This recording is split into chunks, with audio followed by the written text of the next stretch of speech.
I'm Eric Loy, and welcome to Eric Loy Interviews. On this podcast, we talk to folks from the VTuber community about their channels, their talents, their stories, where they come from, and their plans for the future. Yoko joins us. Hi, Yoko. Hi. Hey. Everything going okay for you? Yeah, everything is fine. It's the 2nd of March for me. So yeah, everything's great. Yeah, this is one of those where we're in very, very different time zones. So Mm-hmm. this is always fun for me to be able to talk to someone who's on practically the other side of the planet from me. So it Oh. this technology really fascinates me. But um, introduce Mm-hmm. yourself to everybody, would you please? Introduction? Oh wait, sorry. Yes, Give me please. a second. Okay. she's she's warming up. Yeah, yeah. Okay, hello everyone. My name is Yoko. I'm a Sun Goddess VTuber. I stream a variety of games. I also do work stream and also art stream. Yeah, mostly that. She does Yoko does a lot of things. You got your fingers in a lot of pies. You you really are able to Yeah. do a lot of things, not just on stream but around it as well. Um, hmm how long have you been in the VTuber community? Um, I guess you can say around this is my 3rd year. But if you say that how long that I actually stream, I would say it's only a 1 year class. So Yeah. so you were involved in some other things before actually streaming then. Yeah, yeah. I was actually just an artist. I was just trying to draw my my favorite characters and just post it up there. It's like, whoa, let's go. This is the art for today, and then disappear for 3 months. And Just kind of take your shot, then hide away for a little bit, and then wait for everybody to Mhm. ask where you are, and then you come back. Yeah, yeah. It's always like those if you go on to Twitter or X Twitter right now, Right. it's there's always this meme where this artist will post an art and then they were like, oh, are you gonna be staying for like another 3 weeks? And then they disappear for 3 months. That sounds like an artist, all right. Mm-hmm. But so did you design your own model? I did. Yeah. I this is actually the second design, the second model that I made. Like the first model was much more, I would say like a more anime style. This is a different style.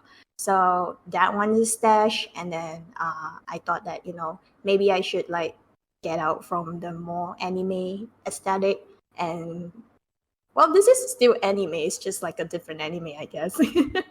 Well, it is a different style, and you've and what I think is great about what you've been able to do is, yeah, Mm. while a lot of VTubers get models from somewhere else, you have Mm. all of the input into your model because you made it. Yeah, yeah, yeah. I honestly, I'm not sure if this is a good thing or a bad thing though, because I have all the power to actually make my own model.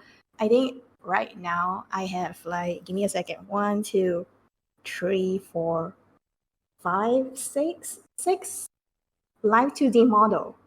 I have 6 of them because I'm the artist. I can draw all of them. She can't be. So Yoko cannot be stopped. yes. She's just going to keep drawing and keep making 2D models. You'll have Mm-hmm. all of them on at the same time sooner or later. You have a chorus going.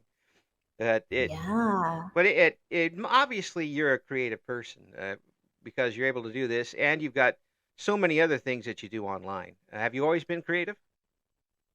Mm, Probably not. I mean, I don't think I'm creative. I think I'm more inspired. Like when I actually started drawing since I was young.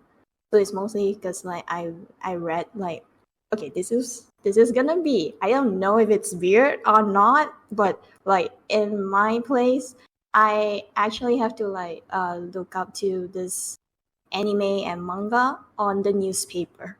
So I do cut out. So like when I saw them, like the mangas that I like on the newspaper, I have to cut them out and then paste it in a little book and make my own manga out of it, Oh, because we don't have any other medium that, or like stores to actually sell this kind of books back then.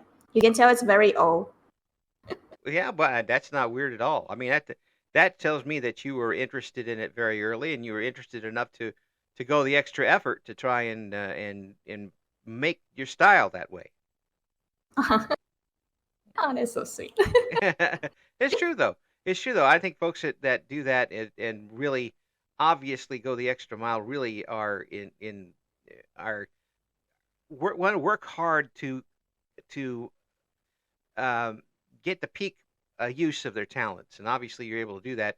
And I think now with what way technology is, you're certainly able to spread it off over a lot of different platforms, uh, not just VTubing, but also on TikTok and that sort of thing.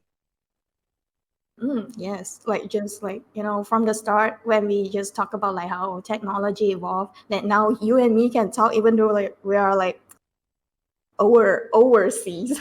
Yeah, yeah, That- yeah. yeah, and right now you can just like search up like Pinterest, or just go google.com, search like, okay, I want this kind of person, this post, as an art reference, and it's there, it's already there.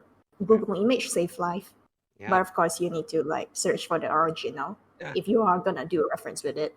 Oh, that's certainly so tough Mm. because when I was alive back in the '80s, and just making this Mm. phone call to get to talk to you in the '80s would have cost $1 million, and it would have sounded like we were talking into tin cans. Exactly. so all of that stuff would have been just right out the window. But with everything that's Mhm. going on right now, I have one question to ask you since you are an artiste. Um, Mhm. AI and artistry. That's Um, really been a touchy subject for a lot of people.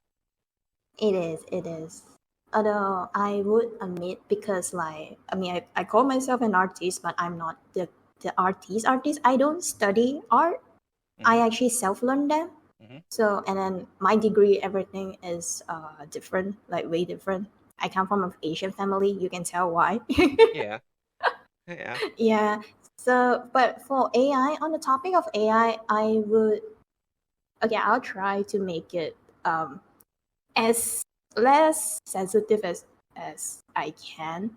But of course, I don't support AI. Hmm. Like, when you go on to the AI website, you just key in these words and then they generate art for you. And they just actually just like um stealing, and they're actually just, okay, honestly it's just stealing, but in the programming term, that is studying. So the art actually studies others someone else's art, and like form it together and come up with something else. That is the gist of it. But of course, to artists, this is stealing, because no one, like, gave you permission to, like, study my art and make my, art with my style, and and post it somewhere else. That is actually disturbing. I understand why is it disturbing, as much as I understand, like, how it works behind the scene, because Hmm. I'm a software engineer, Yeah, so yeah. So you've it's got kind of tough. you can see both worlds here. Yeah, that's the thing. I I don't want to take sides, but I feel like, mm, okay, I can see why it's bad, Hmm. and but I can see why it can help some other people in some other way.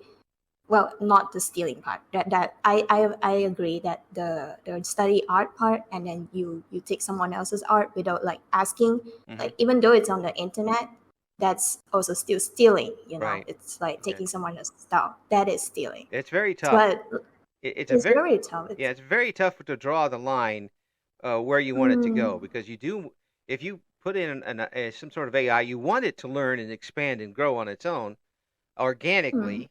But the only way it can do that is with input, and the input yeah, ends yeah. up coming from the artists. And Mm. here we were talking. I was just gonna ask you for something, and we ended up going about 3 minutes on it.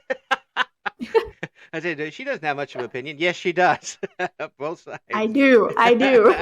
Because unfortunately, I don't know if it's an unfortunately, because I'm both an artist and a programmer. So I am like I can see for both sides. So I can understand why my artist friends, like, okay, regardless if they self learn Hmm. or they are actually an art student, I can understand why they see the bad in it, but I understand why, the other side is like, talking. I was like, yeah, but there Whichever. is a gray line, the one gray line right there. I'm That's right. standing right there. It's standing right on that gray line. Whichever you are in Mm-mm. the moment, we take. That's the way to get through Yeah. life. stay, Mm-hmm. stay in the middle and keep ducking as much as you Yeah. can. And when you are online as a VTuber, what do you like to do? What type of games do you like to play? What types of streams do you like to do? So, because I'm a variety gamer, I would say that the most of the games that I play right now is mostly gacha games. Oh If you yeah. heard of Genshin, Oh Honkai yes. Star Rail, yeah, those are the main canon games that a lot of us play. So, but to me, those games are mostly because I play because their story is good. One thing. Secondly, because how grindy this kind of game is. I just use them as a background noise, and I'm actually just talking.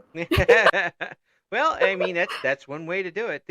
Those types of games kind of lend themselves to it because you're not going to finish Mm-hmm. them in one day, no matter what. Exactly. And Mm-hmm. they are, from what I've seen, I haven't played them, but I've seen a lot of them. Mm. It seems like Mm. those are almost comfort games too, because Yeah. you get to immerse yourself in it a little bit. You still have the combat, and you Mm-hmm. still have the story, but Mm-hmm. you can sit there for several hours and not be too worried about it. Yeah, yeah. And like, with a lot of this like auto battle features and everything, you can just like let it run. And then what we're gonna do when it's like, on auto mode, you talk. Yeah, yeah, absolutely. Let it, while it's loading up Mm-hmm. something, you can talk with the audience. The Mm-hmm. That aspect of VTubing, the audience part, the folks who tune into your streams. Has that Mm. ever gotten to you where you realize that you have an audience and they could be on the other side of the planet? Honestly, when I first streaming, I never thought of someone just come in to watch me ramble.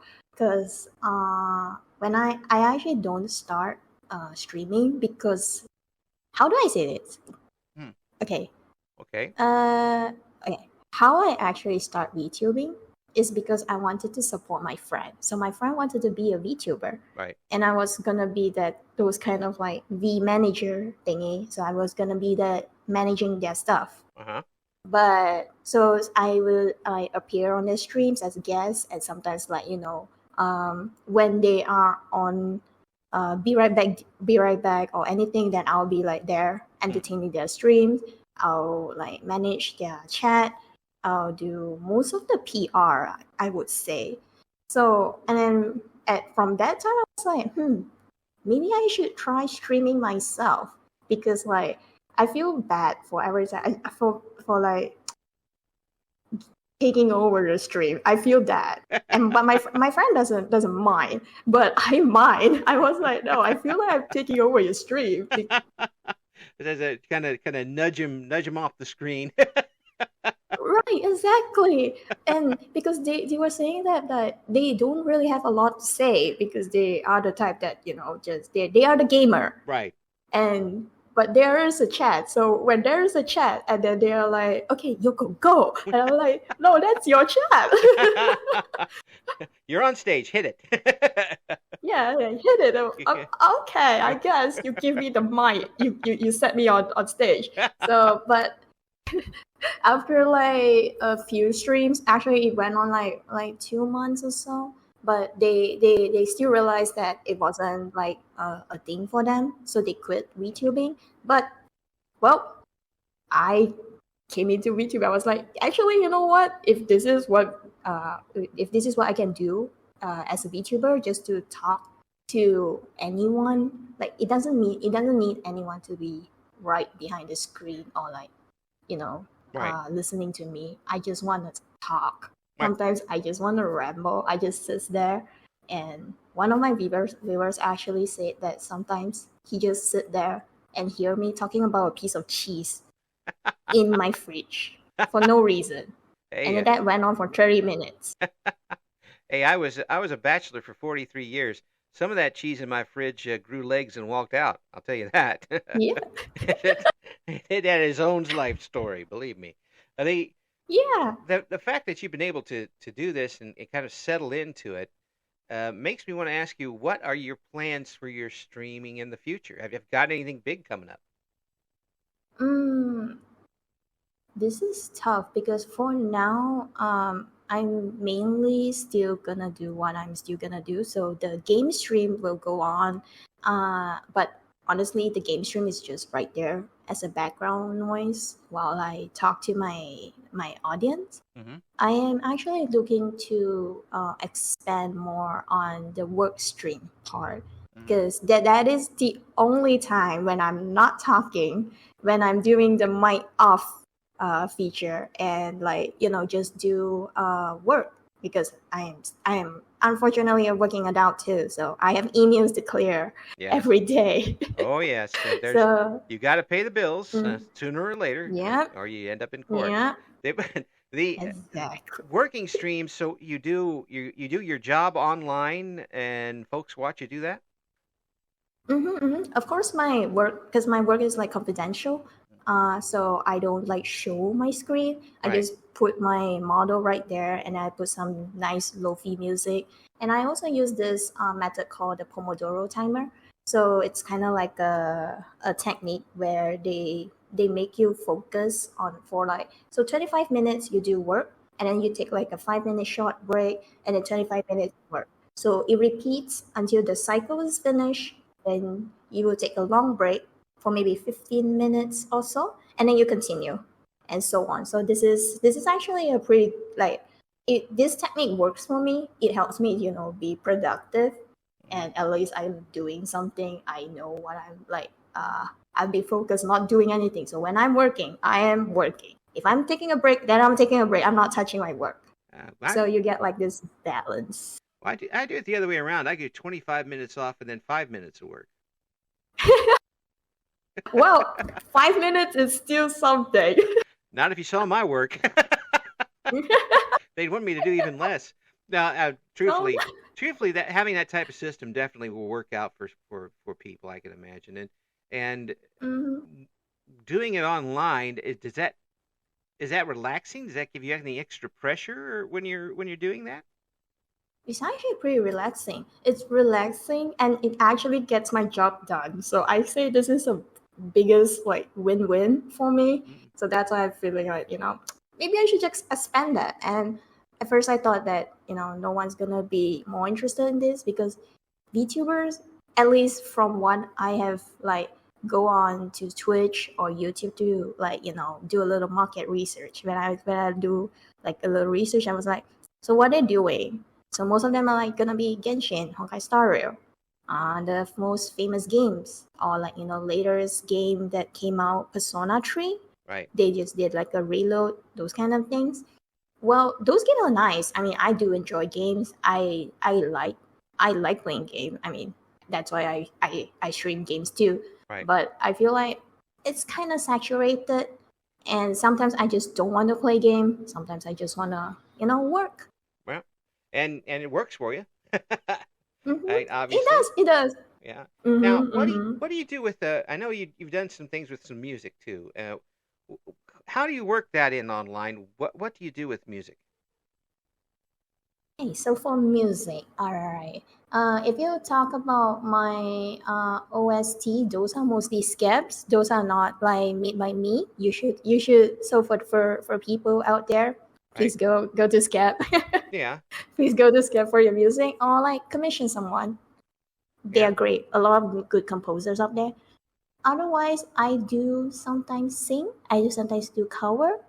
But mostly I wouldn't say that I'm trying to make the video focus on my singing. I'm trying to make the video focus on my art and the story I'm trying to tell with in the video. I get that. You're kind of making a music video with your art. Mm-mm. And most of all the characters in their video is my own original characters, the little Broblos that I've been drawing before I was a VTuber. It's the same characters over and over. Oh, that is something different. And how has that gone? I mean, have you been able to keep that going at a pretty good pace? I think last year, actually no, it's I mean this project starts from last year and then it was released on like this year, the 1st of January, as like a New Year video. Hmm. So I was actually really satisfied and proud because that is like the entire video except for the mixing of the audio. So I paid for that, the mixing part. But other than that, like I sing the song myself. I drew the entire art myself. I animate the video myself. So it's kind of like everything is me except for the mixing part. So it feels very nice. And I got a few positive feedback, and they were like, "Wow, this is like amazing!" And you actually like went out to do this. So it's giving me a lot of motivation that maybe this year there will be another one. I just don't know when. Wow. I mean, that's really something. That really is something. Not only so much work that you were able to put into it and you had the talent to do it, but then you showed it to everybody. That takes a lot of courage, in my opinion, to do something Yeah, like that because you get the feedback and you don't know what type of feedback you're going to get. But yeah. to put that much of yourself into something and then have the courage to show it to everybody, that does take a lot. I my hat's off to you for that. Thank you. You really, Yoko, and folks, you got to check out what Yoko's up to. We've got all the links coming up here below the interview here on the YouTube channel. But Yoko's got a lot of things going on. A very talented person, and I am just very happy that we could somehow set it up with all our time differences. We'd be able to talk for a little bit. I do appreciate you coming on, Yoko. Yeah, thank you for like allowing me to on this interviews. Very nice. Thank you for listening to Eric Loy Interviews. Join us again next time when we talk to another member of the always interesting VTuber community.